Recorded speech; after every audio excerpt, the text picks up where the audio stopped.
राणा साहब एक बात, ये ताल्लुक क्या अभी जल साहब ने कहा बहुत सी और एविडेंस भी है, नेचुरली आया होगा, लेकिन एक इशू ये है कि जैसे अभी मैं और आप, हमें पता है कि जो GHQ हमला केस है वो चार्जशीट खान साहब हुए हैं पिछले साल दिसंबर से, और उसके बाद वहाँ पर कितना एविडेंस जमा कराया गया, क्या हुआ है। जब आप भी कोर्ट रिकॉर्ड देखते हैं, मैं देखता हूँ, तो हमें अंदाज़ा हो जाता है ये प्रोसीडिंग बंद कमरे में, यानी बिहाइंड क्लोज डोर्स हैं जो हो रही हैं।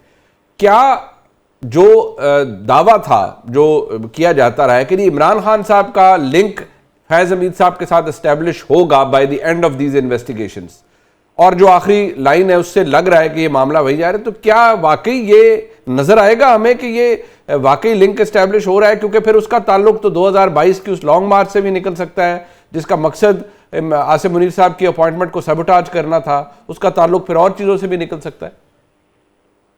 देखिए, उस वक्त तो जनरल फैज हमीद उन 5 लोगों में शामिल थे ना, जनरल आसिम मुनीर के साथ, के जो डोजियर आया था। और उस वक्त बड़ी क्लैरिटी से हम तो उस वक्त से कह रहे थे जब इमरान खान जो उनकी टांग पे गोली लगी थी और वो प्लस्तर चढ़ाए हुए आपके सामने आ गए थे ना, फैजाबाद में चौक में आ गए थे। मैं तो उसे बार बार कहता हूँ कि चंद सौ लोगों की वजह से वो बिल्कुल ही ठुस हो गया था प्रोग्राम उनका। और वो आए थे जनरल आसिम मुनीर की अपॉइंटमेंट को रुकवाने में, और बिल्कुल इन लोगों ने, सारों ने कोशिश की थी। जनरल फैज के बारे में राना मशहूद साहब बहुत कुछ बता चुके हैं, ऑन रिकॉर्ड बता चुके हैं कि किस किस्म की कस्में उठा के उन्होंने नवाज शरीफ को वफादारी के यकीन दिलाने की कोशिश की थी। ये कोई मेरी और आपकी बात तो नहीं है ना, लोग बता रहे हैं, शवाहिद मौजूद हैं कि वो ये जो इक्तदार की लस्ट है ये खत्म ही नहीं होती ना, कि मेरे पास सारी चीजें हैं। आपको ISI से हटाया गया, फिर आप पेशावर के कोर कमांडर बने, फिर आप भावलपुर के कोर कमांडर बने, और आप पीछे हटे ही नहीं। बल्कि ये जो प्रेस रिलीज का आखिरी हिस्सा है, इसमें चाहे वो पोस्ट रिटायरमेंट हो या प्री हो, उसमें वो सारी चीजें बहरहाल इकट्ठी होंगी। क्योंकि एक तो है ना कि वो एक हाउसिंग सोसाइटी के हिसाब से इन्वॉल्व थे, फिर बाकी चीजों में इक्तदार के लिए या अपने इख्तियार के गलत इस्तेमाल में वो चीजें बहरहाल अकाउंट फॉर होनी है। प्राइम मिनिस्टर अगर कह रहे हैं कि वो इदारे के सरबराह था, तो वो तो म्यूटनी की बात आ जाएगी ना उसके अंदर, वो तो बहुत खौफनाक काम है। तो उसके अंदर तो साबिक वजीर आजम के ऊपर तो बहुत दिनों से इमरान खान साहब पे बात हो रही है कि जो GHQ हमला केस है वो एक फाइनल कील होगी, आखिरी कील होगी ताबूत में, कि भाई ये क्या चीजें हैं कि आप इस कदर गुस्से में आ गए थे अरेस्ट के बाद।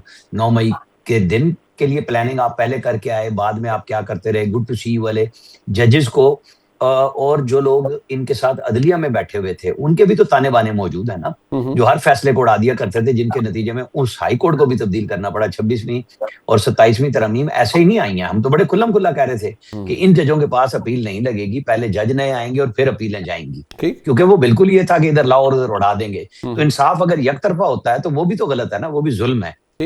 तो अब जब ये चीजें हो रही हैं, मेरे ख्याल में जहां इनको पाया तकमील तक पहुंचाना चाहिए, वो बरी होते हैं, बरी कर दें।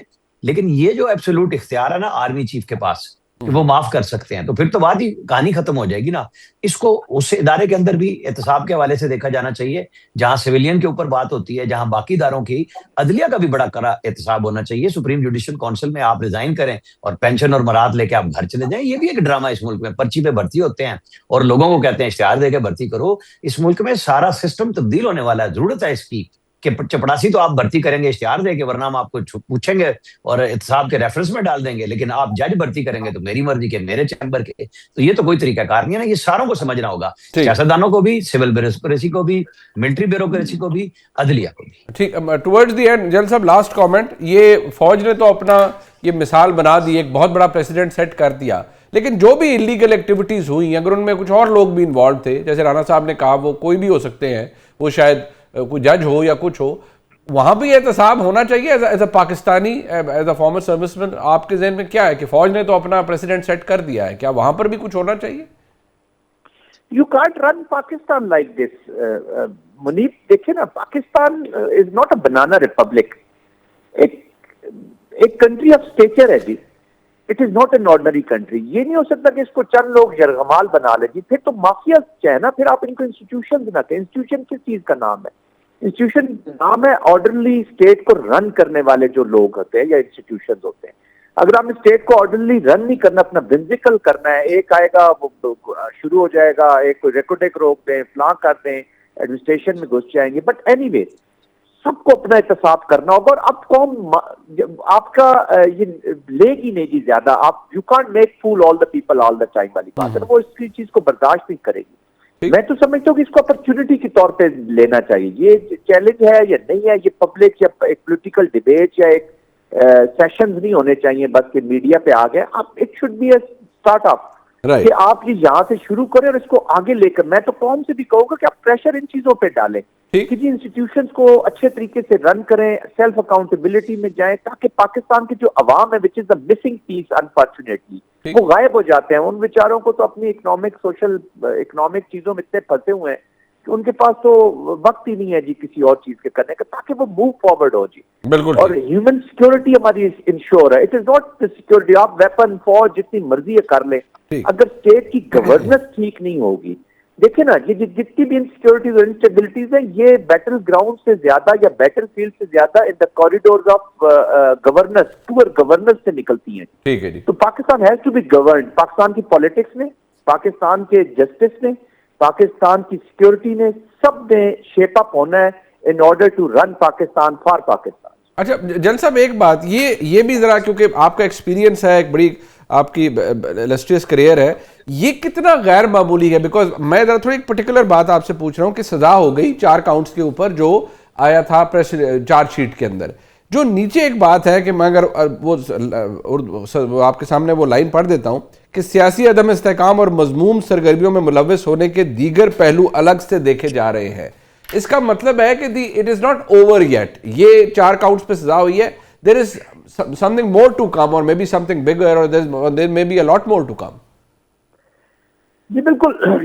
देखिए उसके बाद इवेंट्स होते रहे जी, जब ये रिटायर भी हो गए तो उसके बाद इवेंट्स होते रहे। मैं जाती तौर पे समझता हूँ कि मेरे ख्याल में इसका इशारा 9 मई की तरफ है।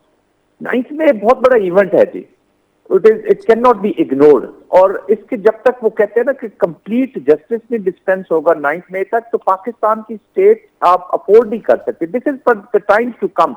ये एक पीटीआई का या एक मखसूस सियासी हालात का तकाजा नहीं है, ये पाकिस्तान के जो फ्यूचर का कोर्स है, पॉलिटिकल कोर्स कह ले, सिक्योरिटी कोर्स कह ले, उसका एक तयन करेगा कि पाकिस्तान में किस तरह का एहतजाज, किस तरह की डेमोक्रेसी, किस तरह की प्रोटेस्ट हो सकती है।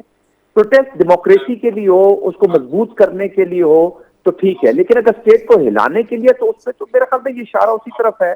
शायद कुछ चीजें ऐसी उनके पास अभी मौजूद हैं या ढूंढी जा रही, मतलब आ रही हैं सामने, जिनका ताल्लुक इनकी रिटायरमेंट के बाद पोस्ट एक्टिविटीज के साथ है, और हो सकता है उसमें अगर इनकी कोई लिंकेजेस होती हैं तो उससे फिर उन सजाओं की तरफ है जी वो इशारा किया गया है मेरे ख्याल में। बजल साहब, ऑब्वियसली आप मिलिट्री सर्कल्स के अंदर फॉर्मर जो सर्विसमैन है, आपके कोलीग्स, ओवरऑल एक ये कितना अनबिकमिंग है ऑफ एन ऑफिसर कि वो फौज से रिटायर हो, एक इतने बड़े करियर के बाद एज लेफ्टिनेंट जनरल रिटायर्ड हो, फॉर्मर डीजीआई हो, और फिर वो इस तरह की किसी सस्पिशियस या डिसऑनरेबल एक्टिविटी के अंदर इन्वॉल्व हो जिसको सियासी अदम के जुमरे में लाया जा सकता है।